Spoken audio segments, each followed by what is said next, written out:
चलो भाई आगे बढ़ते हुए देखा जाए मेजर ऑफ सेंट्रल टेंडेंसी में ही वेरिएंस क्या होता है। हम लोग पिछले वीडियो में भी देखें। Variance is nothing but it's measure of dispersion of data, how data is dispersed from mean, right. And what is the problem of variance, why it is kind of not that effective, and why we need some other methods to kind of draw a little better conclusions and inferences. So the problem with variance is that generally it's too large. Okay, the quantity which is obtained, because generally we square it.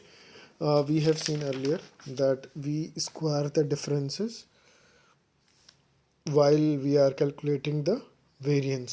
So generally the data becomes very large, and sometimes it's become difficult. Say suppose it becomes 10 to the power 5 or something like that, or even much larger than that. Then to draw conclusion from such kind of a big number, it becomes difficult. So so that's why this is one of the limitations of variance. And the solution for this is standard deviation, which is used quite often, right. तो standard deviation क्या है भाई? तो इसका भी formula और जो क्या बोलते हैं दोनों का, सैंपल का और पॉपुलेशन का, काइंड ऑफ अलग अलग हम लोग नोटेशंस में लिखते हैं, बट एक्चुअली चीज़ एक ही है। तो हम लोगों ने स्क्वायर किया था वेरिएंस निकालते समय। स्टैंडर्ड डेविएशन में हम क्या करते हैं, उस प्रॉब्लम को सॉल्व करने के लिए जो अभी हम जस्ट डिस्कस किए कि ये नंबर काफ़ी बड़ा हो जाता है, तो कभी कभी उसे कंक्लूजन ड्रॉ करने में डिफ़िकल्टी होती है। तो हम लोग क्या करते हैं, इस प्रॉब्लम को सॉल्व करने के लिए इसको स्क्वायर रूट ले लेते हैं इसका, और उसी को बोलते हैं हम स्टैंडर्ड डेविएशन। तो म्यू से हम इससे हम सिग्मा से हम रिप्रेजेंट करते हैं स्टैंडर्ड डेविएशन ऑफ पॉपुलेशन, और एस से ऑफ सैंपल। ठीक है, स्क्वायर रूट ऑफ एस से स्क्वायर ले लिए हम, जो कि हम वेरिएंस के टाइम पे कैलकुलेट किए थे। ठीक है ना। कई बार क्या होता है कि वेरिएंस और स्टैंडर्ड डिवीएशन भी सफिशिएंट नहीं होता है, तो हम लोग उस केस में ये निकालते हैं कोफिशिएंट ऑफ वेरिएशन। ठीक है, कोफिशिएंट ऑफ वेरिएशन वो क्या है, उसको देखते हैं। पर उससे पहले हम लोग समझते हैं कि प्रॉब्लम किस टाइप का होता है। ठीक है, जैसे कि मान लीजिए ये सैम्पल डेटा है, और मान लीजिए हमारा नंबर ऑफ पिज़्ज़ास है, sorry, price of pizza in dollar and price of pizza in some other currency which is kind of quite weaker than dollar. So यहाँ पे हम देख रहे हैं कि ये डिफरेंट डिफरेंट स्टोर्स के पिज़्ज़ा के प्राइसेस हैं in dollars and some other currency which is pesos और something. So now let's see what kind of problem we face it. So when we calculate mean for this data, which is coming to be 5.50, and for pesos which is coming to 103.46, so quite larger for this currency, smaller for this currency. If you want to calculate the variance for this sample, since this is why this is sample not the entire population, because it is data taken from some of the stores, pizza stores in a city. It's not entire, all the stores we can't take it, right? That's not practically possible in finite time. So with limited resources, right? So that's why we have taken a sample of some stores, and we have taken the data in terms of price of the pizza in dollar and pesos. So here we see that mean we have found out 5.50 for dollar, pesos 103.46. So see, this number is quite large than dollar, right? If you want to calculate mean. And now let's calculate sample variance, which is nothing but mean से जो difference होता है different data points का square and divide by the number of sample which is like -1, because this is a sample. यहाँ पे देखो आप, pesos is like becoming very large. Pesos का जो सैम्पल वेरिएंस है that is 3793, and for a dollar it is 10.72. Now let's calculate standard deviation. So standard deviation, once we calculate, this is coming to be 3.27 and 81.57. Okay, so which is like variance ka square root, right? So So this is also different. So all of these are different for basically both the currencies. But once we calculate coefficient of variation, this is coming to be 0.60 for both of them. So for both the currency, the coefficient of variation is coming to be same, and that is why some of the time we calculate the coefficient of variance, because even if suppose unit is different for two data set, basically for one data set for different units, mm, it will become same, it will come same. Okay, so now let's see what is formula. So that was the problem which we saw, why we need coefficient of variation.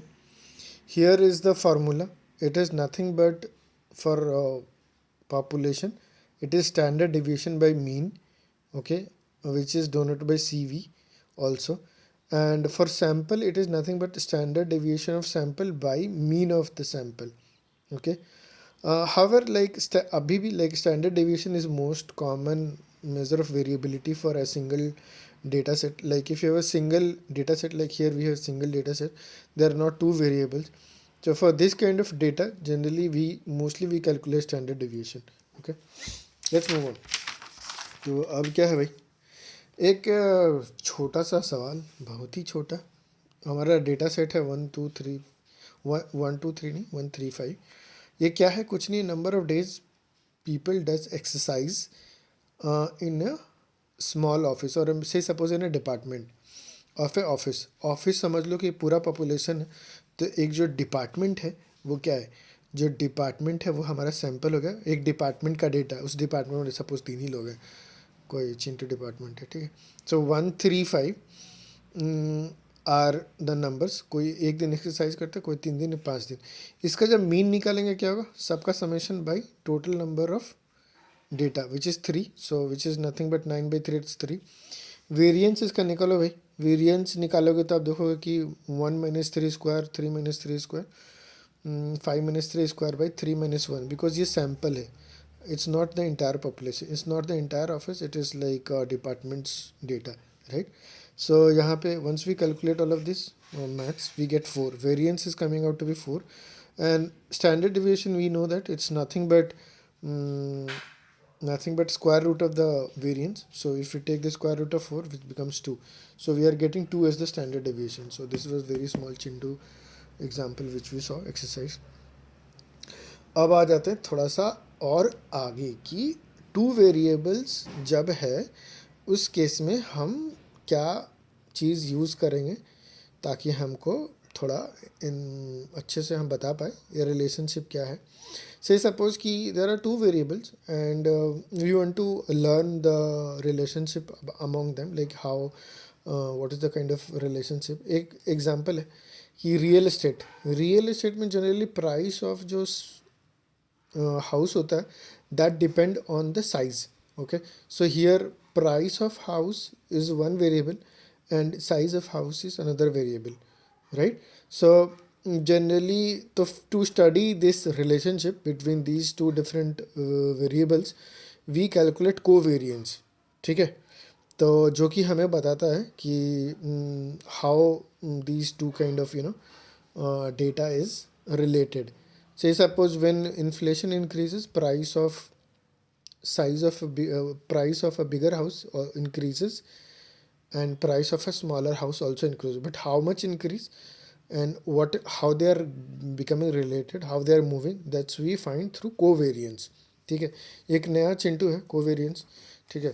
तो ये देख लेते भाई कि ये greater than 0 होगा कब, और स्मॉलर देन 0 होगा, और इक्वल टू 0 कब होगा. फिर आएंगे फॉर्मूला पे. तो ये ग्रेटर देन 0 जबकि दोनों वेरिएबल्स से सपोज 0.75, ये जनरली इसका वैल्यू होता है 0 से 1 के बीच में. तो 0.75 का मतलब है कि दोनों में काफ़ी स्ट्रॉन्ग रिलेशनशिप है, हाईली डिपेंडेबल, ठीक है. और 0 आएगा हमारा अगर कोवेरिएंस, उस केस में क्या होगा, कोई रिलेशन नहीं इसके बीच में. जैसे कि मतलब price of umbrella and ice cream, there is no relationship, right. Negative कब होगा, लाइक सर सपोज इस एक नेगेटिव का एक एग्जांपल है कि आइसक्रीम है और अम्ब्रेला है। तो आइसक्रीम का सेल कब होता है? मोस्टली इन समर, विंटर में लोग थोड़ा अवॉइड करते हैं। और अम्ब्रेला का जो वो है प्राइस कब बढ़ता है? जब रेनी सीजन आता है। Highly depend on the season and the season quite different. So if you take the data that those will be not so much kind of related, and then relation among them is like in negative. So that's why once we calculate the data, covariance for these two kind of data which is in this kind of nature, which depends on the weather and they are very kind of drastically different weathers. So that's why it's -1 or so. ठीक है, -1 क्यों? क्योंकि they are very kind of perfectly negative, मतलब बहुत ज़्यादा difference है, कोई भी रिलेशन नहीं। ठीक है, अदरवाइज इसका भी वैल्यू माइनस में हो सकता है 0 से 1 के बीच में। ठीक है, इम्परफेक्ट नेगेटिव रिलेशनशिप में, राइट। अब एक चीज़ और देख लो भाई कि covariance of X Y and और जो हमारा क्या है, हाँ, को रिलेशन कोफिशिएंट क्या है वो देखेंगे अभी हम लोग। तो अभी हम लोग देख रहे थे रिलेशनशिप वाला चीज़, ठीक है। अब एक और चीज़ है भाई, क्या है? कोवेरिएंस का तो फार्मूला ये है हमारा। हम कोवेरिएंस कैसे निकालते हैं? हमारे जितने भी सैंपल हैं, दो तरह के वेरिएबल हैं यहाँ पर, हम लोग बात ही कर रहे थे अभी। एक रियल एस्टेट का हाउस का साइज़ है और एक है प्राइस। तो दो वेरिएबल हो गए। इन दोनों का पहले हम मीन निकालेंगे और मीन निकालने के बाद हम क्या करेंगे, इनका इस चीज़ का समेशन करते हैं। ठीक है, डिफरेंस का मल्टीप्लिकेशन और इन सब का समेशन। तो कभी कभी क्या होता है ना, ये डेटा काफ़ी बड़ा हो जाता है। अगेन वही प्रॉब्लम जो हम पहले भी देख रहे थे उधर। ठीक है, तो इस केस में फिर हम लोग को करना पड़ता है क्या कि हम लोग को कुछ एक और फार्मूला निकालना पड़ेगा, ताकि ये कई बार क्या होता है कि 5, 50 इस तरह का डेटा 3 to the power 10 जो कि काफ़ी बड़ा है, सो डिफ़िकल्ट टू कॉम्प्रिहेंड होता है ये। तो इसलिए हम लोग क्या बोलते हैं, अब एक और चीज़ निकालते हैं, कोरिलेशन कोफिशिएंट। ठीक है, तो कोरिलेशन कोफिशिएंट क्या होता है? Which is nothing but covariance by covariance of X and Y divide by standard deviation of X and standard deviation of Y. ठीक है, जो कि हमेशा 0 को 1 के बीच में होगा। सो इसको रिप्रेजेंट कैसे करते हैं? S X Y, S of X, S of Y, which is nothing but like standard deviation of x and standard deviation of y, and this is like covariance of x y. So two way हम लोग क्या क्या देखे भाई इधर, हम लोग देखे वेरिएंस जो कि हम लोग को बताता है कि डेटा किस तरह से डिस्पर्स्ड है। ठीक है, उसका प्रॉब्लम था कि वो बहुत बड़ा हो जा रहा था, जिसको हम तो उसके लिए हम लोग निकाले स्टैंडर्ड डेविएशन, जो कि कुछ नहीं था, वेरिएंस का स्क्वायर रूट लेना था। ठीक है, कोफिशिएंट वेरिएशन, हम कोफिशिएंट ऑफ वेरिएशन निकालते हैं हम लोग कैसे? हम लोग ये भी एक प्रॉब्लम देखे कि स्टैंडर्ड डेविएशन में क्या प्रॉब्लम होता है अगर डिफरेंट यूनिट है। तो हम निकालते हैं कोफिशिएंट ऑफ वेरिएशन, जो कि कुछ नहीं, स्टैंडर्ड डेविएशन बाई मीन होता है। ठीक है, अब आ जाओ इधर भाई फिर से हम लोग, तो ये वाला चीज़ हम लोग कैलकुलेशंस देखे। 2 वेरिएबल्स के लिए हम निकालते हैं कोवेरिएंस, जो कि अगेन फिर से ये काफ़ी बड़ा नंबर हो सकता है क्योंकि यहाँ पे मल्टीप्लाई कर रहे हैं। ठीक है, डिफरेंसेस का और इनका समेशन भी ले रहे हैं। तो इसके लिए हम निकालते हैं कोरिलेशन कोफिशिएंट, जो कि होता है covariance of X Y divide by standard deviation of X and standard deviation of Y. तो इस वीडियो में भी यहीं तक। ठीक है, फिर बढ़ा जाएगा आगे।